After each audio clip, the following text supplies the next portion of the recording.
1 ശമൂവേൽ 1:13. Hannah ഹൃദയം കൊണ്ട് സംസാരിച്ചതിനാൽ അവളുടെ അധരം അനങ്ങിയതല്ലാതെ ശബ്ദം കേൾക്കാനില്ലായിരുന്നു. ഹന്ന തനിക്കൊരു കുഞ്ഞില്ലായിരുന്നതുകൊണ്ട് വളരെയേറെ പരിഹാസം ഏൽക്കേണ്ടി വന്ന ഒരു സ്ത്രീയാണ്. അവൾ ദൈവാലയത്തിൽ പോയി തൻ്റെ ദൈവത്തോട് തൻ്റെ ഹൃദയത്തിൻ്റെ വേദന പകർന്നു. അവളുടെ വിങ്ങുന്ന ഹൃദയം അവൾ ദൈവസന്നിധിയിൽ പകർന്നു.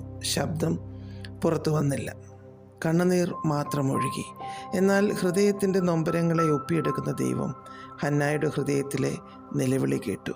ഒരു ഭക്തനായ പൈതലിനെ നൽകി. നമ്മുടെയും ഹൃദയത്തിൻ്റെ നൊമ്പരം ദൈവം കണ്ടുകൊണ്ടേയിരിക്കുന്നു.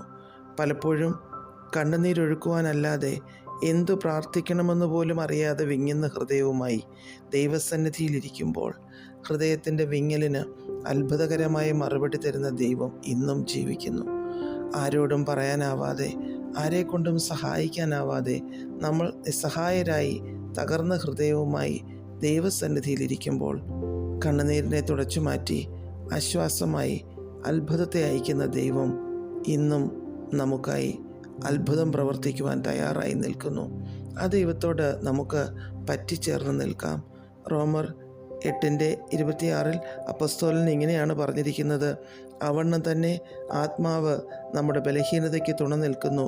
വേണ്ടും പോലെ പ്രാർത്ഥിക്കേണ്ടത് എന്തെന്ന് നാം അറിയുന്നില്ലല്ലോ. പലപ്പോഴും നമ്മുടെ പ്രാർത്ഥന ആവശ്യങ്ങളുടെ ഒരു വലിയ ലിസ്റ്റാണ്.